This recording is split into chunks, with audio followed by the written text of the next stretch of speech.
यात्रा पर जहां ईश्वर ने स्वयं अपने अंश को धारण किया, धर्म की रक्षा के लिए, सृष्टि के संतुलन के लिए।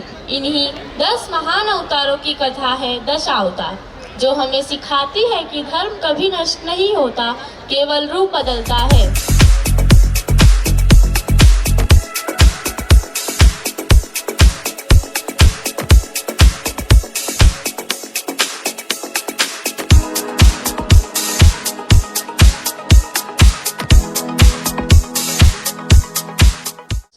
रक्षा के लिए प्रभु ने मत्स्य अवतार लिया।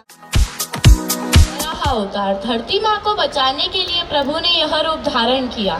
जब असुरों के अत्याचार बढ़े, जब भक्त प्रहलाद पर अत्याचार हुए, तब प्रभु ने उनके अत्याचारों को दूर करने के लिए नरसिंह अवतार लिया। वामन अवतार विनम्रता की शक्ति स्वरूप प्रभु ने यह रूप धारण किया। धर्म की रक्षा के लिए परशुराम का रूप लिया गया।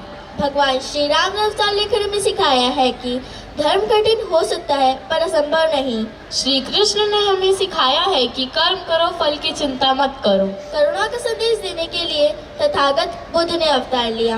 उन्होंने कहा, अहिंसा परमो धर्मः। तो आइए विद्यालय के क्लास 6 के स्टूडेंट्स को आमंत्रित करती हूँ कि वे मंच पर आकर ईश्वर के अलग अलग रूपों की शानदार प्रस्तुति दें। तालियों की गड़गड़ाहट के साथ विद्यार्थियों का उत्साहवर्धन करें।